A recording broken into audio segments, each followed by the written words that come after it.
It's really insane. It's like brand new, wasn't really possible. So powerful. It's kind of amazing.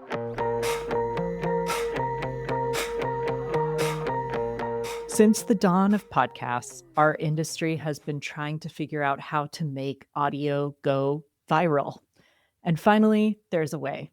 Clips. They are the bite sized versions of podcasts that are invading your TikTok and your Instagram feeds. And in this mini-sode version of the Signal Room, we are going to help you to hone in on your clip strategy. So, joining me now to talk through this is the CEO of Wistia, Chris Savage. Chris, welcome to the Signal Room. Thank you for having me. My first question is, what do you think are the ingredients that go into making, call it a super effective clip? Yeah, I think a great clip is something that can stand on its own, Okay. that really has an idea in it that is useful, different, special, gives some vibe, especially in a podcast of like what the show is like. And then in that clip, it's pretty darn important that it starts with a hook. If you don't have a hook that can stop people when they're scrolling, might be a great clip, but it's probably not going to work. How would you define a hook? A hook would be like an open-ended question where you hear Mm, the question and you want to listen to the answer. It could be something really surprising. It could be something really funny. You can have like the literal hooks in the script, or it can be sometimes even a visual can be the right hook. So in a conversation, it might be two people reacting to something, and you see that when you're going through, like, what are these people reacting to? Like, you've actually asked me a question with a visual hook. Do you have a good instinct now, like a honed instinct for what makes a good clip?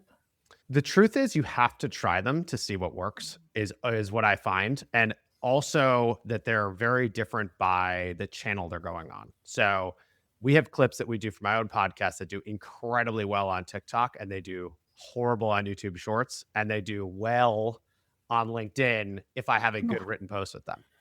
interesting. Do you have an example in your pocket by chance? I have so many that it's almost like hard to pick. But I host a show called Talking Too Loud, and it's very much about what it takes to build great brands and great products. And so the interviews are with people who are doing those things.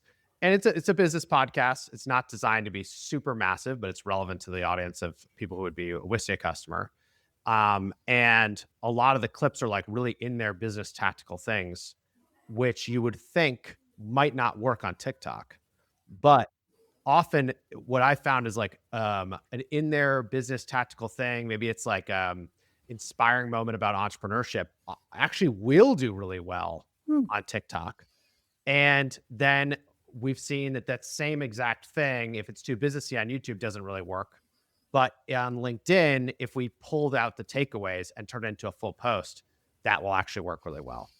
People love a takeaway. Yeah, it's just a surprising thing is how different the social channels are, how different the mindset, I think, of the viewer is on those different channels. And so it's important to really test and understand, like, hey, which version should I put in each place? It's another learning, and there's no silver bullets for any of this. You really have to try, iterate, repeat. Yes, someone described it to me as think of each social channel as a different sport.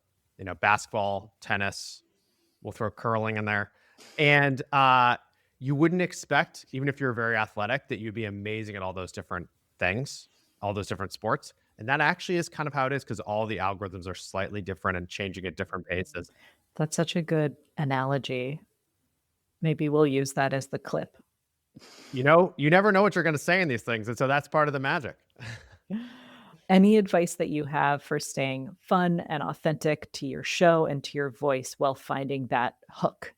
Before you record, thinking about what are the moments that could be great clips. So, what are the questions you could ask that your audience would really care about? What are the topics? If there's a specific person or something, asking that up front before you record is going to give you a higher percentage chance of actually making clips that are really great.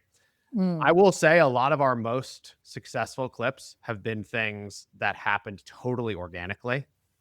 And I think it is hard to fake that. Like, I think if you're watching along and you see people feel like they came up with something in the moment, if you can sense it, I think it makes it feel more real, because it is. And then I think that helps often these clips take off. So your advice is be spontaneous. I think both plan and be spontaneous is my advice.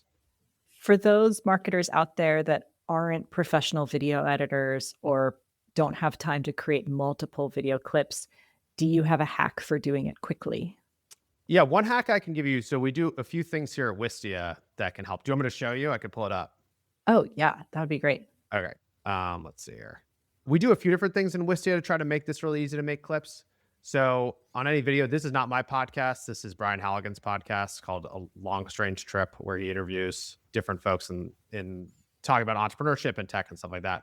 We have a social clip specific feature, and then we have a new agentic editor. And the social clip feature, what it does is it goes through and it finds moments that it thinks are going to be really interesting moments and Mm. puts them together.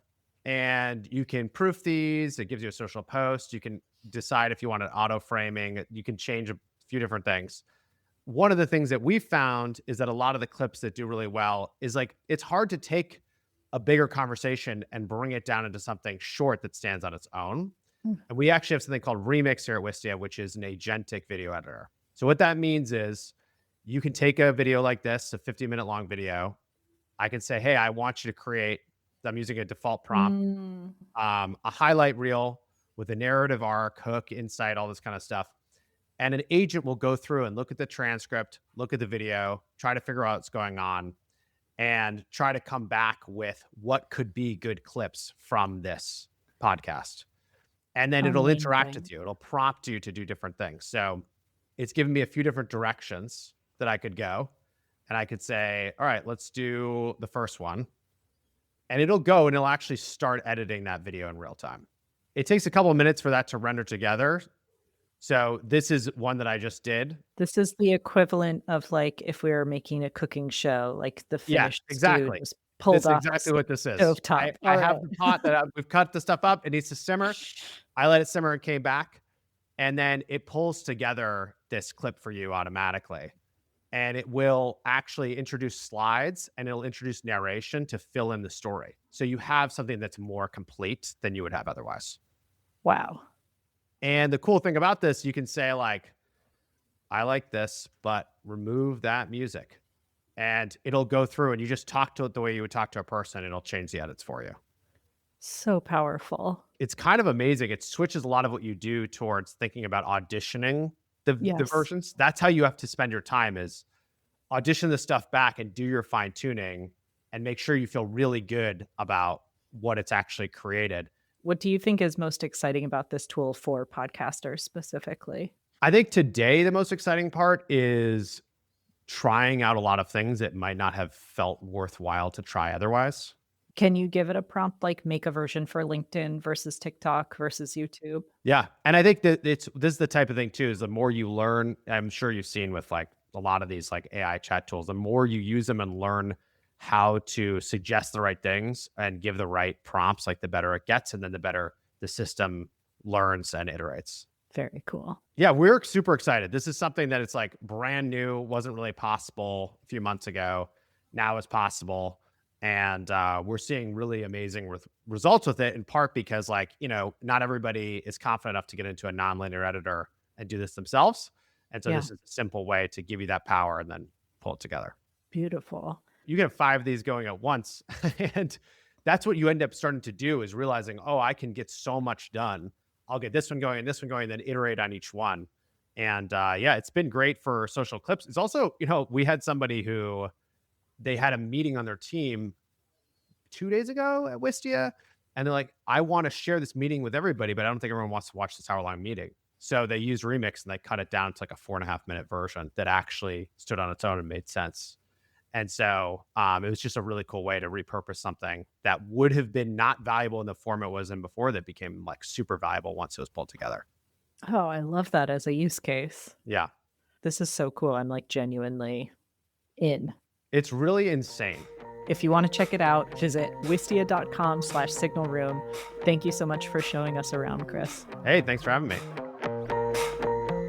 The Signal Room is created by the Signal Awards, and our team includes myself, Alex Kappelman, Emma Larson, Nick Snee, Amy Chen, Annika Bjardendotter, and Mural Satar. I'm Jemma Brown. The Signal Room will be back next week. Until then, take care.